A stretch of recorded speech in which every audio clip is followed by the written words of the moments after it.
of this final weekend of the season. Bills and Dolphins in Miami. Will it be the Josh Allen show? Well, if you ask Miami's legendary defensive coordinator Vic Fangio, he's making big comparisons. This guy is the new John Elway on steroids. And I don't mean he's taking steroids. He's just bigger, faster, cannon for an arm, tough. You know, he's a dude. Of that, there is no question, although we've made the point a lot this morning that since they made the coordinator change, they have been a run-heavy team. They're asking less of Josh Allen, and it's been working. I do, however, want to get to the other side of the ball, because the most important thing I think we can give fans here is some insight into what they should be watching for. You made a fascinating point about why this might be the night that Tyreek Hill goes crazy. Why? Yeah, because the Buffalo is become a pressure team on defense. They want to get after your quarterback, and they have a really good four-man pass rush up front. Ed Oliver, by the way, has played out of his damn mind all season long. But if you even go back to the New England game last week, they pressured Bailey Zappi. Now, that may have something to do with, obviously, who you're playing against. But over the last few weeks, you've seen an uptick of them bringing guys out of the secondary to add into that pressure. And this is the one team with the one guy that if you lead man-to-man, it won't be an 8-yard slant and tackle on the ground. Right. It'll be an 80-yard touchdown. So I'm interested to see how McDermott is going to kind of deviate away from adding guys out of that secondary to try to go pressure the quarterback or even linebacker. Mike Tannenbaum referred to it earlier as, does Tyreek Hill hit 2 home runs? If he does, they wind up winning this game. So, RC, let me come to you as a guy who made your living in the defensive secondary, and it gives the fans stuff to watch for in that game on Sunday night. Can the Bills afford to bring that pressure defensively, which they've done effectively lately, against this team and that receiver? But if you watch when teams play the Miami Dolphins, they play the Miami Dolphins how you need to play the Miami Dolphins. No one walks into those games and goes, we're just going to be what we always are. We're a single high team. We're a team that brings pressure. We're going to do what we want to do. We're going to be stubborn because they have Tyreek Hill, right? Tyreek Hill is that one thing that makes you say, you know what? Today I don't have to be authentic. Today I don't have to be me. Today I got to be the dude that gets the girl, which is do the right things in order to do that. And so now when you look at the Miami Dolphins, you'll see what you saw from the Baltimore Ravens. The Baltimore Ravens weren't a heavy pressure team last week.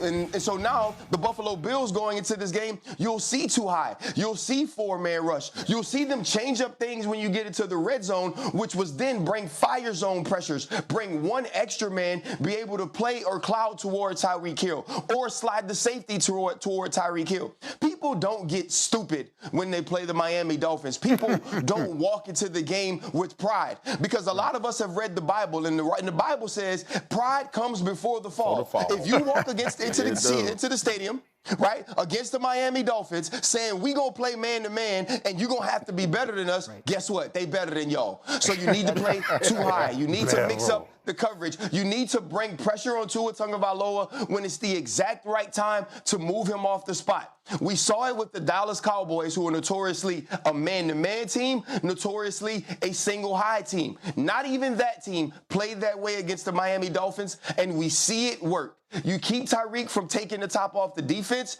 you give yourself a chance to win, and I think the Bills will play much like they played earlier this season. It's funny because I had their game, the Dolphins game against the Raiders, and I remember listening to Antonio Pierce before the game. What was his message to his defense? And that was it. Like we got to trust the scheme. He said, "Don't think you're as fast as him. You are not. Yep. Like if you try to run with him, he will beat you." And so that is definitely what the message is from defensive coaches as they go into these games. Look, I'm predicting Miami, but the X factor here is no Jalen Waddle. To RC's point, they can put even more courage now to the side of field of Tyreek Hill, and that's why they've been so dangerous, which is you sort of been picking your poison all season long. Well, and that's why I'm a little surprised. And we can put the picks up there, Will, because RC is the only one in this group who is picking Buffalo. And look, Miami's had an unbelievable season and all of that, but they're playing this game without Raheem Mostert. They're playing this game without Jalen Waddle. They've now lost Bradley Chubb for the year. They lost their other pass rusher, Jalen Phillips. I mean, at what point do those things start to make a big difference against a team that actually waxed them earlier this year already? I know we coming off the Buffalo side of the defense. I'm looking at, so we've lamented that the Buffalo Bills have become a running football team. Yeah. I think Miami plays the run very well. Mm-hmm. They have two big stout guys inside. Listen, this is an opportunity. Yeah. Remember this name in this game, Van Ginkel. Remember that name. Yep. He's going to have more opportunities to rush the passer, and when he's had them early in the year, he's been phenomenal at doing it. But I'm going to RC's wheelhouse, and I'm not going to talk long because I want to hear him talk about this. If Xavier Howard plays, and the Buffalo Bills have to get out of character as they've been for 3 weeks now with James Cook being able to run this football, do you really trust Josh Allen against the secondary of Jalen Ramsey and Xavier Howard? Well, what is the answer to that question, Ryan Clark? Do you trust, if this does become a game Josh Allen has to win, does he win it? Hell yeah, and here's why. Unless Vic Fangio finally gets smart, finally decides to stop being stubborn and travel Jalen Ramsey, it's going to be barbecue chicken back there. Because the one thing that teams understand how to do, and we saw it last week with the Baltimore Ravens and Todd Monken, is if you're going to line Jalen Ramsey up on the right side of the field, we're going to kill everyone else. If Jalen Ramsey isn't going to follow Stephon Diggs, if Jalen Ramsey isn't going to move into the slot, then you're going to have a long freaking day. Think back to the first game and what Stephon Diggs was able to do when he was followed by Kehu the whole game.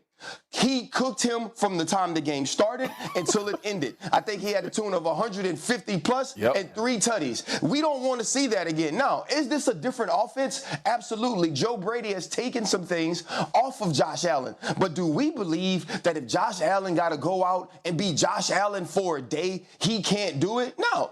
Will he hit the other team in the face with a football at some point?